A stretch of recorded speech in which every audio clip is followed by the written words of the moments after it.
राम जी की कथा आनंद है। विद्वान लोग अपने अपने तरीके से वर्णन किया है। कलयुग में केवल नाम आधारा, सुमिर सुमिर जगत पावत सारा। ऐसा नहीं है आपने रामायण पढ़ ली और आप श्री राम के ज्ञाता हो गए। जी नहीं, राम को जानना समझना बड़ा ही दुर्लभ है। जिस पर रघुनाथ जी की विशेष कृपा होती है वही श्री राम जी को जान सकता है, समझ सकता है। प्रभु की कृपा पाने के लिए सिर्फ और सिर्फ राम नाम का स्मरण, राम नाम की रट अंतर्मन से करते रहना चाहिए। ये जिद को छोड़ना पड़ेगा कि पहले श्री राम जी को जान लूँ तब स्मरण करूँगा। नहीं, श्री राम सर्वस्त्र है। सतयुग, त्रेता युग, द्वापर युग, कलयुग, ये 4 युग होते हैं। कुछ लोगों का विचार होता है कि चाहे कुछ भी कर लो, कलयुग में भगवान का दर्शन दुर्लभ है। जबकि गोस्वामी जी ने, तुलसीदास जी ने कलयुग में ही हनुमान जी की कृपा के दर्शन हुए थे। पता नहीं प्रभु की नज़र कब आप पर पड़ जाए। मेरे विचार से सभी युगों में श्री राम को पाना दुर्लभ होता है, बल्कि कलयुग में ही प्रयत्न करने से सुलभ हो जाता है। आपके जीवन में जो भी घटनाएं होती है उसे सिर्फ दृष्टा मानकर देखते रहें। जीवन के इस यात्रा में दुख हो या सुख हो, उसे कर्मफल जानकर ही भुगते रहें। निरंतर नाम का जप करते रहे श्री राम का। ऐसा विश्वास रखें, कभी तो सुरती करेंगे रघुनाथ। जो विधि का विधान है वो होकर ही रहेगा।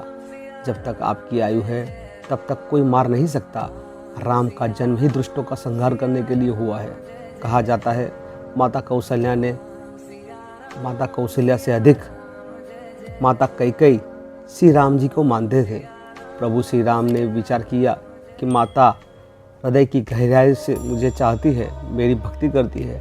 समय आने पर कहीं मुझे वनवास भेजने से इनकार न कर दे। जबकि विधाता ने माता कैकेयी के द्वारा ही मुझे वनवास भेजने का निर्णय किया है। एक दिन भगवान ने मैया से कहा, माँ आपसे कुछ मांगूंगा तो देगी? माता ने कहा, कुछ भी मांग लो, मैं वचन देता हूँ। तब भगवान ने कहा, मेरा जन्म राक्षसों के संहार के लिए हुआ है, पिताजी के द्वारा संभव नहीं है। ये कार्य आपको ही करना पड़ेगा।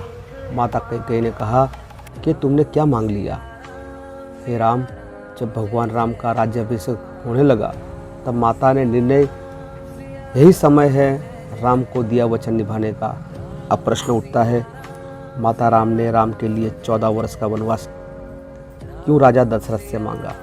माता कैकेयी ने ज्योतिष का ज्ञान था उन्होंने ज्योतिष का ज्ञान से रावण की आयु का ज्ञात कर लिया था। रावण की आयु सिर्फ 14 वर्ष बच रही थी, इसलिए माता ने 14 वर्ष ही राम के लिए मांगा था। अब प्रश्न ये है कि वनवास राम का था, फिर लक्ष्मण जी को 14 वर्ष का वनवास क्यों मिला? इसका भी कारण था। रावण के पुत्र मेघनाद को वरदान प्राप्त था कि उसे मार सकता है जो 14 वर्ष अपनी पत्नी से अलग रहे और 14 वर्ष रात्रि जागरण किया हो, वही मुझे मार सकता है। बिना कारण के कुछ हो ही नहीं सकता। प्रभु जब जिसे चाहते हैं अपना कार्य करवा लेते हैं। जय श्री राम। श्री रामचरित से मानस से जुड़ी कोई भी रोचक प्रसंग हमारे YouTube वीडियो, हमारे चैनल को सब्सक्राइब जरूर करना।